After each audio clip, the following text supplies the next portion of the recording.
کیوں آج ہمارا مورل اتنا ڈاؤن کیوں ہو گیا کہ ہماری مسجدوں میں اگر کوئی بھائی، چاہے وہ ہندو بھائی ہو یا مسلمان بھائی ہو، میں اس کی بات نہیں کر رہا ہوں، وہ بات آگے کی ہے، صفائی کی، لیکن جو لوگ تالے لگاتے ہیں ان کی مجبوری یہ ہے کہ ہم اتنے بے سلیقہ ہیں کہ جب ہم استعمال کر آتے ہیں تو اسے اس قابل نہیں چھوڑتے ہیں کہ دوسرا کوئی استعمال کر سکے۔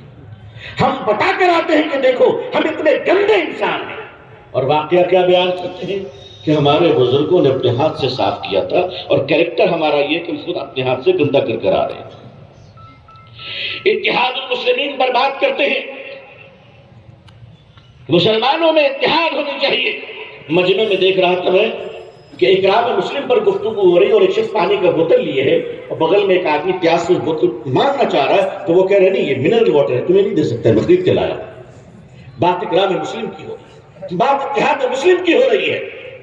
پورے دنیا میں، پورے ہندوستان میں چندہ دینے والے اپنے پڑوسی کو صرف اس لیے نہیں دیتے کہ وہ پسند نہیں ہے، اس کی زبان ٹھیک نہیں ہے۔ آپ نے طے کر لیا سب کچھ آپ نے طے کر لیا، آپ کو پورے ہندوستان کی فکر کرنے کی ضرورت نہیں ہے۔ آپ اگر اعظم گڑھ کو پورا من بنا لیں انشاءاللہ، یہاں کے غریبوں کو اٹھائیں، یہاں کے دینی اداروں کو آپ مضبوط کریں، اور یہاں اگر آپ نے اسلامی معاشرت اور صداقت کے اصولوں کو طے کر دیں تو انشاءاللہ چراغ تو چراغ ہوتے ہیں، جب روشن ہوتا ہے تو اس سے سینکڑوں چراغ اور بھی روشن ہو جاتے ہیں۔ عزیزان ملت، ہم لوٹ آئیں اپنی صداقت کی طرف، حقیقت کی طرف۔ اونچے خاک اور ایک عجب مزاج ہمارا پڑ چکا ہے پولیٹیکل لوگوں کے پیچھے اپنی شان کو سمجھنا، کہ اگر اس کے پیچھے ہم چلے، اس کے ساتھ تصویریں آ گئی، اگر وہ ہمارے بیٹے کی شادی میں آ گئے، بیٹی کی شادی میں آ گئے، تو ہم بہت بڑا انسان بن گئے۔ مسلمانوں، اس جھوٹے نشے سے باہر نکلو اور اپنی دولت کو اس طرح برباد کرنا بند کرو۔ 10 گاڑیاں لے کر گھومنا اور اپنی واہوائی دکھانا اور بندوقیں چلانا اور پڑوسیوں پر ظلم کرنا اور اپنے بھائیوں کو غلط مقدمات میں پھنسانا اور اپنی دولت کے بلبوتے پر غرور دکھانا اور اپنے اونچے مکانات کو بنا کر چھوٹے چھوٹے مکانات کو ذلیل کرنا، اگر ایسا کرو گے تو یاد رکھیے گا پھر اللہ تعالیٰ ایسے لوگوں کو آپ پر مسلط کرے گا جو رشوت کے نام پر روزانہ آپ سے لاکھوں روپے وصول لیا کرے گا۔ عزیزان ملت، ایک مسلمان دوسرے مسلمان کو نہیں بلکہ وہ کسی انسان کو دھوکہ نہیں دے سکتا انشاءاللہ۔ انشاءاللہ یہ ہمیں بتانا پڑے گا، یہ ہمیں عملاً ثابت کرنا پڑے گا۔ ایمانداری تو ہم اپنے اندر لے آئیں۔ اگر ہم اپنے جوتوں کو محفوظ نہیں رکھ سکتے، اگر واٹر کولر پر گلاس کو محفوظ نہیں رکھ سکتے، اگر زکوٰۃ کے 100 کمبل کو ایمانداری کے ساتھ نہیں بانٹ سکتے، اگر زکوٰۃ میں دی ہوئی ہزاروں ساڑیوں کو ایمانداری سے غریبوں میں نہیں بانٹ سکتے، تو سوچئے ایسے بے ایمانوں کے ہاتھ میں اگر اس ملک کی حکومت آ گئی تو اس ملک کا بیڑا غرق ہو جائے گا۔ اللہ نے عزت کیوں نہیں دی؟ اللہ نے عزت کیوں نہیں دی؟ ریلیف کا سامان تک ہم ایمانداری سے نہیں بانٹ کرتے۔ ہمارا یہ حال ہو گیا، اتنے ہم نیچے گر گئے اور بات ہم بلند کرتے ہیں کہ ہم کہکشاں سے آگے ہیں، ہم تو شاہین ہیں، ہم تو پہاڑوں سے اوپر ہیں، اللہ کی رحمت ہمارے لیے بلا شبہ ہے۔ لیکن یاد رکھیے گا کہ وَأَنْتُمُ الْأَعْلَوْنَ إِن كُنتُم مُؤْمِنِينَ، اللہ تعالیٰ نے الیکشن جیتنے پر عزت کا وعدہ نہیں کیا ہے بلکہ مومن بننے پر اللہ نے عزت کا وعدہ فرمایا ہے۔ میں اپنی قوم کے لوگوں کو آواز دیتا ہوں کہ آئیے اور اس ملک کو اپنے کریکٹر اور بیہیویئر سے ہم دوبارہ جیت لیں انشاءاللہ۔ انشاءاللہ آپ یقین مانیے مسلمانوں کی زبان سے اس ملک کو بہت تکلیف ہے، بہت تکلیف ہے۔ دوسروں کی زبان کا ہم مقابلہ نہیں کر سکتے، یہ ایگزامپل نہیں دیکھ سکتے کہ اور بھی لوگ گالیاں دیتے ہیں کنتم خیر امۃ اخرجت للناس میں، اور تم میں کوئی فرق نہیں ہے۔ آپ تو نمونہ حیات ہیں، آپ تو حضور صلی اللہ علیہ وسلم کے امت میں ایک بہترین لوگ ہیں جن کو اللہ تعالیٰ نے خرابیوں سے روکنے اور بھلائیوں کا حکم کرنے کے لیے اللہ نے نکالا ہے، دوڑایا ہے، چلایا ہے، بنایا ہے۔ ہماری زبانیں کہاں سے لی گئی؟ بات بات پر مسلم جوانوں کے زبانوں سے گالیاں نکلتی ہے۔ یہ دلی آپ چلے جائیں، پرانی دلی، وہ جامع مسجد ماشاءاللہ کیا شان ہوا کرتی تھی اس کی. ایک زمانہ تھا کہ شاہ ولی اللہ محدث دہلوی رحمۃ اللہ علیہ اس جامع مسجد کے صحن پر درس حدیث کیا کرتے تھے. شاہ عبدالعزیز پڑھایا کرتے تھے. بڑے بڑے محدثین ہوا کرتے تھے. لیکن آج ہمارا زوال یہ ہے کہ انہی مسجدوں میں ننگی لڑکیاں ماڈلنگ کرتے ہوئے اپنی سیلفیاں دے رہی ہیں. آپ کو حکومت نے مجبور کیا. یہ گندگی کرنے پر گندے ہم خود بن چکے ہیں. عزیزان ملت، آج اسی پرانی دلی جامع مسجد کے علاقوں میں جائیے. میری قوم کے لوگوں، دلی والوں، تمہیں بھی سوچنا چاہیے کہ جس جگہ پہ بڑے بڑے محدثین نے تمہیں درس حدیث دیے تھے، آج وہاں 6-6 سال کے بچے بازاروں میں بیٹھ کر کچی کچی گالیاں دے رہے ہیں. یہ مسلمانوں کا کریکٹر، یہ مسلمانوں کی زبان، یہ مسلمانوں کا بیہیویئر. اور ہم کہتے ہیں ہمیں عظمت کیوں نہیں ملتی، ہم کہتے ہیں ہمیں عزت کیوں نہیں ملتی. میرے بھائیوں، عزت و عظمت کے تم خود دشمن بن چکے ہو. کوئی تمہارا دشمن نہیں ہے. یہ کتنے دشمن نظر آ رہے ہیں. مجھے تو لگتا ہے یہ دوا لگا کر بینڈیج کر رہے ہیں بیچارے. دشمنی تو ہم نے خود کر رکھی ہے اپنے ساتھ، اپنے آپ کو زخمی کر رکھا ہے. ہم اپنی عظمت رفتہ کو واپس کیوں نہیں لا سکتے؟ تعلیم ادارے قائم کیجئے، لیکن یاد رکھیے گا تعلیم اداروں کے تعلق سے کہ جو علم آپ کو اپنے مالک کی پہچان نہ دے، وہ علم نہیں ہے، بلکہ وہی علم ہرجائی ہے. جس علم سے اگر آپ انجینئرنگ کے راستے سے اپنے اللہ کو پہچانتے ہیں، سائنس کے راستوں سے اللہ کو پہچانتے ہیں، میڈیکل سائنس کے راستوں سے اللہ کو پہچانتے ہیں، تو میں آپ کو خوشخبری دیتا ہوں کہ یہ علم بھی آپ کے لیے اللہ کی قربت کا ذریعہ بنے گا انشاءاللہ. یہ علم بھی اللہ کی رحمت کا ذریعہ بنے گا انشاءاللہ. اپنی بیٹیوں پر توجہ دیجیے. آج مسلمانوں کی بیٹیاں کئی لاکھ مرتد ہو گئی، نعوذ باللہ. ہاں یہ سچ ہے، مگر اس سچائی کی وجہ کیا ہے؟ اس سچائی کی وجہ یہ ہے کہ پچھلے 70 سالوں میں ہم نے اپنے بیٹوں کے لیے گلی گلی مدرسہ کھولا اور اپنی بیٹیوں کے پڑھنے کا کوئی ادارہ نہیں کھولا. ہم تو سمجھتے تھے بیٹیوں کو پڑھانا حرام، نعوذ باللہ. حضرت ام سلمہ کیا پڑھی لکھی نہیں تھی؟ کیا اسلام میں ہماری بیٹیوں نے کارنامے انجام نہیں دیے؟ لیکن جب یہی بیٹیاں حالت مجبوری میں، مجبوری کیا ہے؟ اگر آپ 10 پاس نہیں ہیں تو آپ کا جو پاسپورٹ بنے گا وہ امیگریشن چیک ناٹ ریکوائرڈ ہوگا. آپ پڑھے لکھے نہیں کہلائیں گے. تو اب مجبوری ہو گئی میٹرک کرنا. تو ہماری بیٹیاں کہاں جائیں گی؟ ہمارے پاس تو انسٹیٹیوشن ہے نہیں. ہمارے پاس تو کباب کی دکان ہے، پراٹھے کی دکان ہے، بریانی کی دکان ہے، کٹیا کی دکان ہے، چائے کی دکان ہے. بہت زیادہ لے لیجیے گا تو ڈیکوریشن کی دکانیں ہیں.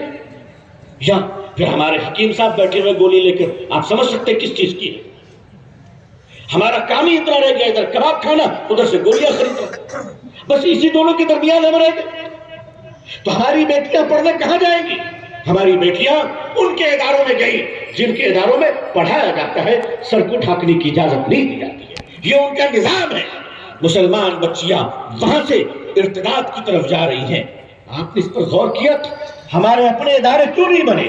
کس نے ہمیں منع کیا تھا؟ چلو جب جگہ تب سویرا. مسلمانوں، اپنی بیٹیوں کی حفاظت کرو، اپنی بیٹیوں کی عزت کرو اور بیٹیوں کو وہ تعلیم دو. کیونکہ آپ کی بیٹیاں، آج ہم نے 70 سالوں سے اس ملک میں عظیم مائیں پیدا کرنا بند کر دیے. جب مائیں عظیم نہیں ہوتی ہیں تو قوم کبھی عظیم نہیں بنتی. قوموں کو عظیم بنانے کا نسخہ بیٹیوں کو عظیم بنانے پر ہے، ماؤں کو عظیم بنانے پر ہے. جب مائیں تہجد گزار ہوتی ہیں تو گود میں پرورش پانے والا بچہ وقت کا خواجہ نظام الدین ہوتا ہے، وقت کا خواجہ معین الدین ہوتا ہے، وقت کا بابا فرید الدین ہوتا ہے. عزیزان ملت، آپ سب کو اللہ نے جو کچھ توانائی عطا فرمائی ہے، مال و دولت عطا فرمائی ہے، آج شادیوں میں، اس علاقے میں بھی جو شادیاں ہوتی ہیں، لاکھوں روپے، کروڑوں روپے بیٹی کی شادی پہ خرچ کیے جا رہے ہیں. مجھے حیرانی ہوتی ہے علماء پر کہ ایسی شادیوں میں علماء بیٹھتے کیسے ہیں جا کر؟ کیا ان کی ایمانی غیرت بیدار نہیں ہوتی کہ جہاں امت کی بیٹیاں باپ کی غربت کی وجہ سے، ایسے بزرگ اور ایسے بوڑھے لوگ جو مسجدوں کے بعد، نمازوں کے بعد مسجدوں میں کھڑے ہو کر کہتے ہیں السلام علیکم، مجھے میری بیٹی کی شادی کرنی ہے، کچھ میری مدد کیجئے. جس قوم کا بوڑھا شخص اپنی بیٹی کی شادی کرنے کے لیے مسجدوں میں بھیک مانگتا ہو، اس قوم کے مالداروں کو ڈوب مرنا چاہیے. جس قوم کے بچے اسکول کی فیس نہ ہونے کی وجہ کر گاڑی کے پنچر سڑک کے کنارے بناتے ہو، ان ماں باپ کو اپنے بچوں کو 1000 روپے کی آئس کریم کھلاتے وقت 3-4 بار کم از کم غیرت تو آنی چاہیے۔ اربوں کروڑوں روپے خرچ ہو رہے شادیوں میں، اور ہم جیسے لوگ جا کر بیٹھے ہوئے ہیں، تصویریں کھنچوا رہے۔